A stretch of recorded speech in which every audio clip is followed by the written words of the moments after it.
We've all written songs that are almost there but just need that extra little push. In my experience, well-written drums can bring a song from okay to yeah, that's awesome. So today I'm going to show you how to write better and more interesting drum parts for any genre, but specifically for your metal music. So without wasting any more time, let's dive in. Alright, so this week we're going to go through what was actually requested the most, which is a video on drums and how I go about programming drums to make them interesting, as well as making them sound more real. So this first version I would call the stock version, which is just the kick and snare kind of following the guitars.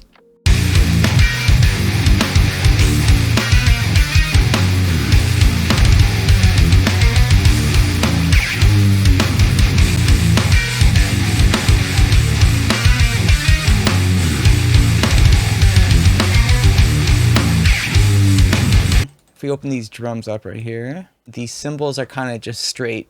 There's really no velocity change with them yet. The beginning is just the hi-hat and snare. To go from level 1 to level 2, let's just add some accents where they belong. So probably on that.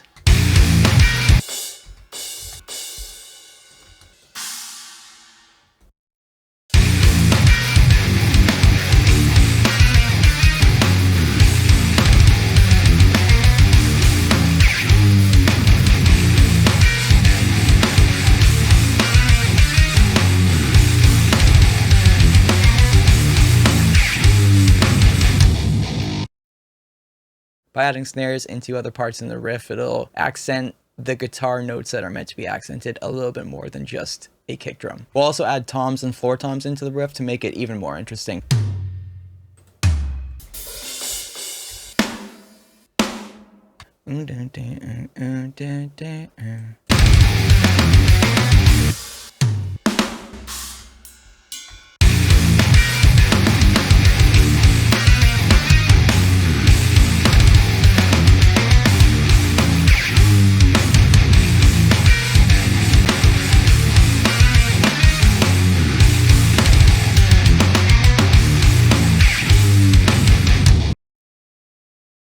Cool, so that's sounding pretty sweet so far. I'm gonna try to make it even more interesting by breaking the cymbal groove and by kind of accenting things a little bit more and making it grabby as an intro.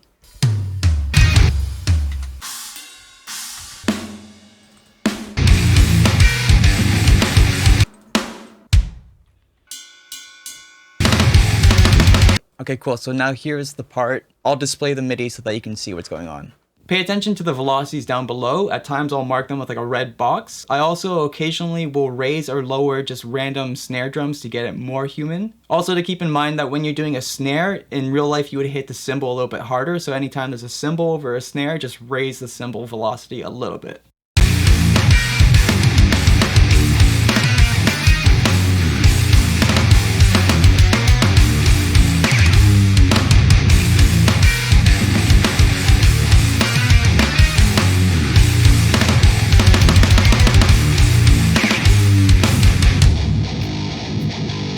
For some people that might be too busy drum-wise. For me, that's perfect. I like them to be groovy when they need to be, and I like the intros to like be in your face. So even going to this little blast beat part here,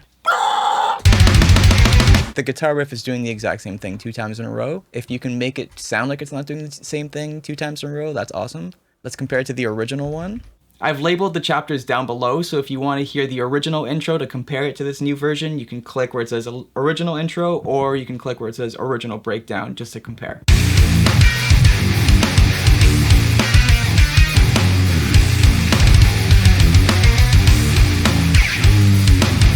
And again, there's nothing wrong with the original one. It's really up to preference. I have a few parts with this ghost notes, like right here.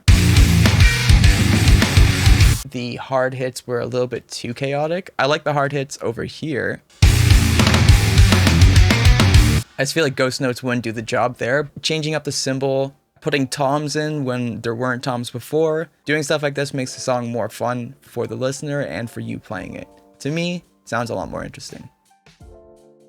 It's weird because in this genre, when you're tracking drums, you want them to almost sound programmed, and when you're programming drums, you want them to sound like they're real. So we have this like weird meet in the middle thing that we always try when I'm tracking drummers. In a fill, usually like the first 2 or 3 notes at the fill are perfectly on time, and then the rest are rushed or a little bit behind. So I kind of go with that. It's like when you're 3D modeling something, there's a saying that digital perfection is imperfection. So basically you want to make it sound imperfect, but you don't notice that it's imperfect. So even here, I've slightly moved it over a bit. In random places, choose to just move something over. If it feels right, I keep it just so that there is an inconsistency. Keep it realistic. A lot of people will sometimes put 2 cymbals on at the same time as a snare. It's not going to sound real if you're doing stuff like that. So this is the stock version.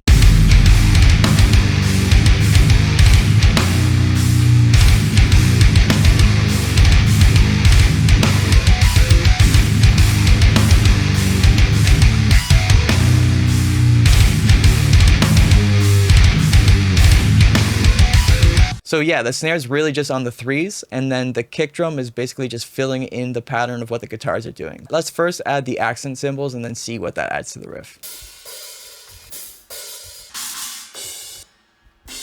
Cool, so this is just with the accent crashes added.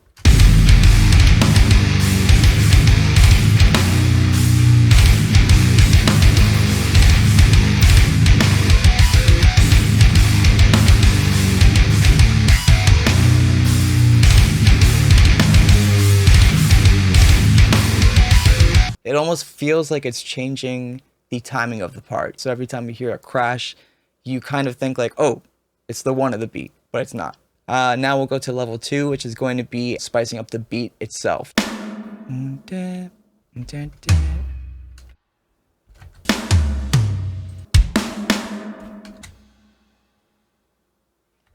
is what it sounds like level 3 or level 4, wherever the hell this is.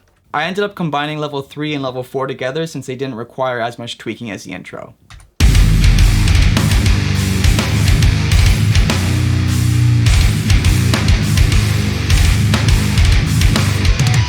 Very crazy. I'm just gonna listen to the whole thing and see where we're at now.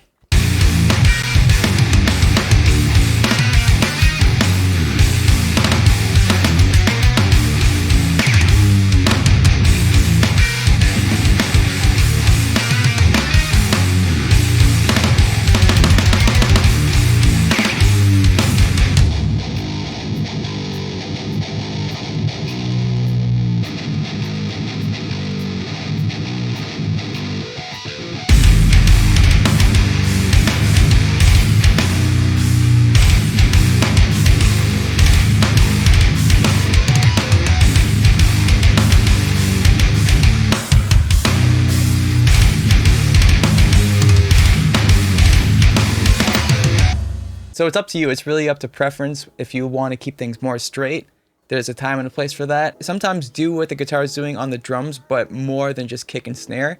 Line up with the toms. Also in parts, I'm doing like triplets on the drums to bring the momentum so it's not the exact same. And yeah, like those offbeat snares, to me, they're so much more interesting. It allows me to like do things like move the guitar over here